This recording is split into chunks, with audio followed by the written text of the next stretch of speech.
नमस्कार दोस्तों, स्वागत है आपका हमारे चैनल हिंदी प्रवाह में। आज हम हिंदी का बहुत ही महत्वपूर्ण टॉपिक कवर करेंगे जिसका नाम है विशेषण। ठीक है, तो विशेषण का शाब्दिक अर्थ देखते हैं। विशेषण का शाब्दिक अर्थ होता है विशेषता बताना।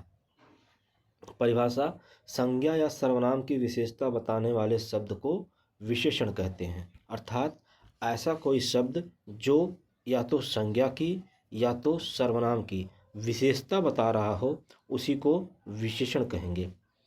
उदाहरण देखिए, बगीचे में पीले फूल खिले हैं। ठीक है, तो देखिए यहाँ पे फूल जो है वो संज्ञा है। अब इसी संज्ञा की विशेषता बताई जा रही है कि फूल कैसा है, पीला। तो ये विशेषण हो गया। यह घर मेरा है। घर एक संज्ञा शब्द है, उसी से जस्ट पहले आ गया है यह, तो यह जो है एक विशेषण शब्द हो गया। 4 सेब खरीद लो, यहाँ पे गलती हो गया है। ठीक है, देखिए 4 सेब खरीद लो, तो सेब की यहाँ पे संख्या बताई जा रही है, इस वजह से ये 4 शब्द जो वो विशेषण है। 2 किलो आटा, तो आटा कितना है, 2 किलो, तो यहाँ पे ये विशेषण है। अब इसको हम डिटेल में पढ़ते हैं आगे विशेषण के प्रकार में। विशेषण के प्रकार: विशेषण के 4 प्रकार होते हैं। पहला गुणवाचक विशेषण, दूसरा संख्यावाचक विशेषण, तीसरा परिमाणवाचक विशेषण, चौथा सार्वनामिक विशेषण। अब इसको याद रखने के लिए एक बहुत ही बेहतरीन ट्रिक है, इसे आप याद रखिएगा, जो कि आपके कभी कभी जो कंपटीशन का एग्ज़ाम होता है, अगर आप प्रतियोगी परीक्षा की तैयारी कर रहे हैं तो उसमें इस तरह सीधे तौर पे पूछ लेता है कि विशेषण के कितने प्रकार होते हैं। याद रखिएगा 4 प्रकार।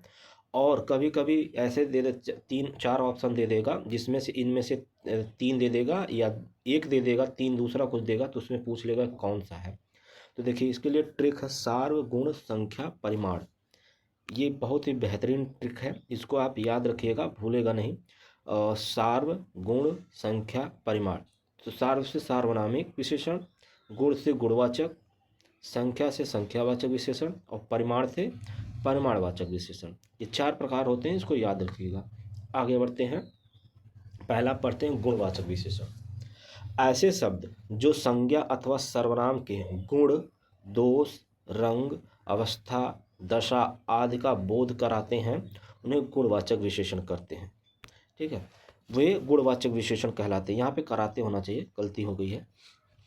चलिए, तो इसका उदाहरण देखते हैं। गुणवाचक का मतलब होता है उसका कोई गुण बता दे, दोष बताए, या रंग बताए, या अवस्था बता दे, या दशा, इनमें से किसी का अगर बोध कराते हैं तो वो गुणवाचक होता है। जैसे देखिए, काला घोड़ा दौड़ रहा है।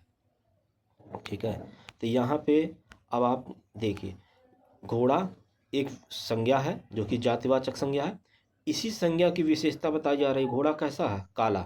अब ये काला शब्द जो हो गया वो विशेषण हो गया। आगे बढ़ते हैं, दूसरा देखिए, अयान एक शरारती लड़का है। अब यहाँ पे जो लड़का शब्द है यह एक संज्ञा है, इसी संज्ञा की विशेषता बताई जा रही है कि ये कैसा है, शरारती है। तो शरारती जो शब्द है ये हो गया विशेषण। आगे बढ़ते हैं, गुणवाचक विशेषण के रूप। अब देखिए गुणवाचक विशेषण के कुछ रूप होते हैं, इसको याद करने के लिए आप इतना ध्यान रखिएगा, गुणवाचक इसमें गुण या दोष, चाहे किसी भी इंसान का या किसी चीज़ का गुण या दोष हो रहेगा वो गुणवाचक रहे। जैसे शांत हो गया, दानी, सीधा, भला, ईमानदार, अच्छा, महान, बुरा, कुरूप, कड़वा, कंजूस, दुष्ट, उदार आदि। मतलब ये जितने भी शब्द हैं अगर किसी भी संज्ञा के पहले आ जाते हैं तो ये गुणवाचक विशेषण में आएंगे। जैसे मान लीजिए मैंने लिख दिया यहाँ पे लड़का। ठीक है, लड़का, एक मिनट दोबारा लिखता हूँ, मैंने लिख दिया लड़का। ठीक, अब देखिए, अब आप इसके जो लड़का शब्द लिखा गया है, ठीक है, उसके आगे आप कोई भी इसमें से लगा लीजिए, शांत लड़का, दानी लड़का, सीधा लड़का, भला लड़का, ईमानदार लड़का, अच्छा लड़का, महान लड़का, बुरा लड़का, कुरूप लड़का, ठीक है। कड़वा या कड़वी सब्जी लिख लीजिए, ठीक है, कड़वा जो भी है, कंजूस लड़का, दुष्ट लड़का, उदार लड़का। तो ये देखिए, आप संज्ञा से जस्ट पहले अगर आ जा रहा है या बाद में भी आ रहा है तो वो गुणवाचक हो गया, इसका गुण हो गया। अब देखिए दूसरा, आप भाव, गुण हमने देख लिया, भाव देखिए, भाव हो गया वीर, क्रोध, दयालु आदि। जैसे वीर लड़का, क्रोधी लड़का, दयालु लड़का, तो इस तरह से ये भाव हो गया इसका। रंग, गोरा, काला, लाल, पीला, मटमैला आदि। किसी भी संज्ञा से पहले आप जैसे गोरा लड़का, काला लड़का, ठीक है, लाल कपड़ा, पीला कपड़ा, मटमैला कपड़ा, तो आप संज्ञा से पहले या बाद में कोई भी ऐसा रंग वाला शब्द आ जाता है तो वो विशेषण रहेगा। दशा या अवस्था, कमजोर, ताकतवर, पतला, मोटा, स्वस्थ, बूढ़ा, जवान, युवा, बीमार आदि, ये सब गुणवाचक विशेषण है। आकार, किसी भी चीज़ का आकार बताया जा रहा तो वो भी गुणवाचक विशेषण में आता है। जैसे बड़ा, छोटा, बौना, लंबा, तिकोना, गोल आदि, ये सब गुणवाचक विशेषण हैं। इसको आप याद रखिएगा, ठीक है। चाहे आकार हो जाए, दशा हो जाए, रंग, भाव, गुण, इतने सभी गुणवाचक विशेषण में आएगा। किसी भी चीज़ का आकार हो गया, जैसे बड़ा, छोटा, मोटा, लंबा, ये सब गुणवाचक विशेषण। आगे बढ़ते हैं। अब संख्यावाचक विशेषण, पहला हमने कंप्लीट कर लिया। अब दूसरा संख्यावाचक, जो कि बहुत ही महत्वपूर्ण है, इसको याद रखिएगा। ऐसे विशेषण शब्द जो विशेष की संख्या संबंधी विशेषता का बोध कराते हैं संख्यावाचक विशेषण कहलाते हैं। जैसे, मतलब इसका सीधा अर्थ ये है, ऐसे विशेषण शब्द जो विशेष मतलब होता है जिसकी विशेषता बताई जा रही है, यानी कि संज्ञा या सर्वनाम की संख्या बताए, ठीक, उसी को संख्यावाची विशेषण कहते हैं। जैसे मेरे पास 4 सेब हैं। अब यहाँ पे देखिए, सेब संज्ञा हो गया, संज्ञा की संख्या बता रहा, कितना है, 4, तो यही संख्यावाची विशेषण हो गया। और दूसरा है, कुछ बच्चे खेल रहे हैं। अब यहाँ पे देखिए, बच्चे जो शब्द लिखा हुआ है, ये बच्चे शब्द यहाँ पे संज्ञा, इसी संज्ञा की विशेषता बता रहा है, संख्या बताई जा रही है, कुछ बच्चे, ठीक है। तो यहाँ पे ये संख्यावाचक विशेषण हो गया। आगे बढ़ते हैं। देखिए, संख्यावाची विशेषण के 2 प्रकार होते हैं, एक निश्चित संख्यावाची विशेषण, एक अनिश्चित संख्यावाची विशेषण। तो पहला हम निश्चित संख्यावाची विशेषण पढ़ते हैं। निश्चित संख्यावाची विशेषण वे विशेषण होते हैं जो किसी संज्ञा या सर्वनाम के निश्चित संख्या का बोध कराते हैं। मतलब निश्चित संख्यावाची विशेषण वह विशेषण होते हैं जब कोई भी संज्ञा हो उसकी निश्चित संख्या बताए, मतलब आप उसको गिन सकें, आपके दिमाग में वो रहे कि हाँ इतने ही हैं। अगर जैसे हमने कह दिया 7 बच्चे खेल रहे हैं, तो 7 ही हैं, उससे न तो एक कम न तो एक ज़्यादा, मतलब वो फिक्स हो गया 7, तो यही निश्चित हो गया। मेरे पास 4 फल हैं, अब फल की संख्या कितनी है, 4, तो ये निश्चित हो गया, ठीक है।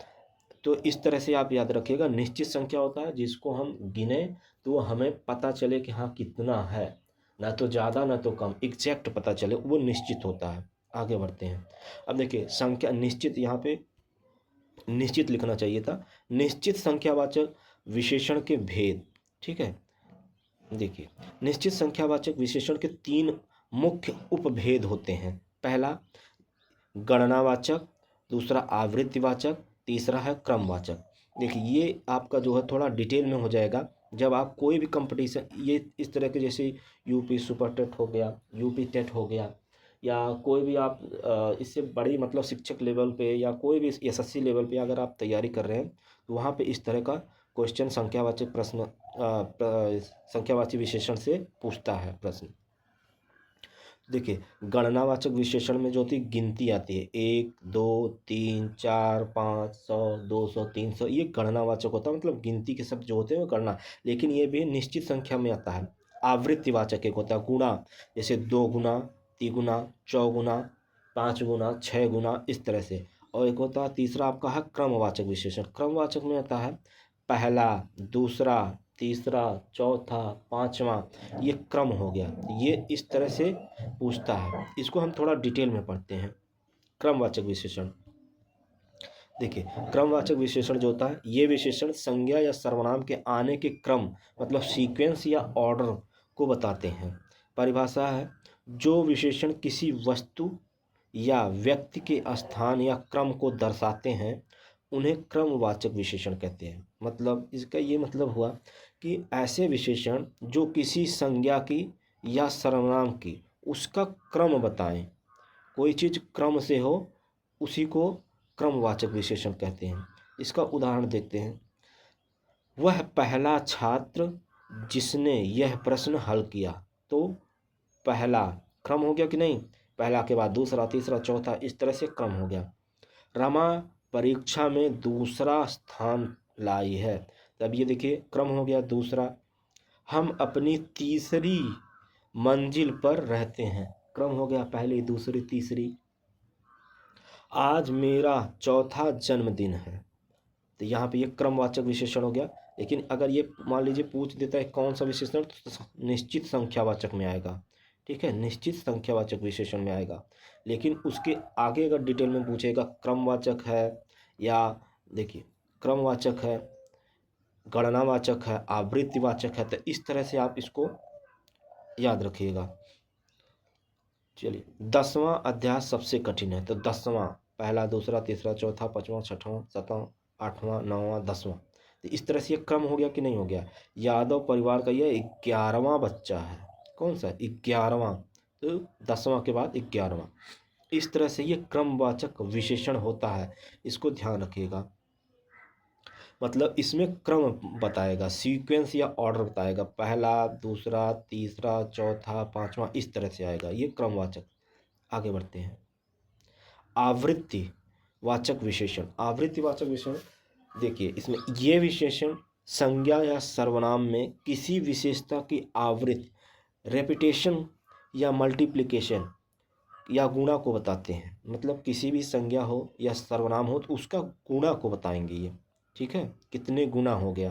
परिभाषा, जो विशेषण यह दर्शाते हैं कि कोई वस्तु दूसरे की अपेक्षा कितने गुना मतलब कितने टाइम अधिक है, उन्हें आवृत्तिवाचक विशेषण कहते हैं। इसका उदाहरण से क्लियर होगा। देखिए, यह मेज उस मेज से दोगुनी चौड़ी है। कितना है? दोगुनी चौड़ी है, तो ये हो गया कि नहीं, आवृत्ति या गुना। राधा ने श्याम से 3 गुना ज़्यादा काम किया। ये 3 गुना जो है वो विशेषण है। कौन सा? संख्यावाची। और संख्यावाची में निश्चित संख्यावाची विशेषण, और निश्चित संख्या में फिर आएगा आवृत्तिवाचक विशेषण। इस बार फसल पिछले साल से चौगुनी हुई है। चौगुनी आवृत्तिवाचक विशेषण। मुझे 10 गुना लाभ हुआ है। गुना, गुना आ गया कि नहीं आ गया। चलिए, मोहन के पास मुझसे 100 गुना ज़्यादा धन है, तो 100 गुना क्या हो गया, ये विशेषण है 100 गुना। ठीक, आगे बढ़ते हैं। गणनावाचक विशेषण। ये विशेषण किसी वस्तु या व्यक्ति की संख्या की गणना या गिनती को बताते हैं। ठीक है, किसी संख्या की या किसी व्यक्ति की या वस्तु की क्या बताएंगे, गिनती। ठीक है, गणना बताते हैं, या इसी को हम समूहवाचक बोलते हैं। जो विशेषण किसी वस्तु या व्यक्ति की निश्चित संख्या की गिनती को दर्शाते हैं उन्हें गणनावाचक विशेषण। जैसे मुझे बाजार से 5 किलो आलू लाने हैं। इस डिब्बे में 20 पेंसिलें हैं। ठीक है, आज कक्षा में केवल 10 विद्यार्थी आए हैं। ठीक है, एक सप्ताह में 7 दिन होते हैं। इसको समूहवाचक भी बोलते हैं, समूह में रहेगा। उसने अपनी पुस्तक से 3 पन्ने फाड़ लिए। आगे बढ़ते हैं। अनिश्चित संख्यावाची विशेषण। देखिए, अनिश्चित संख्यावाची विशेषण वे विशेषण होते हैं जो किसी संज्ञा या सर्वनाम की अनिश्चित संख्या का बोध कराते हैं। मतलब अनिश्चित संख्यावाची विशेषण वे विशेषण होते हैं जो किसी संज्ञा की या सर्वनाम की जो विशेषता बताते हैं वो अनिश्चित होती है।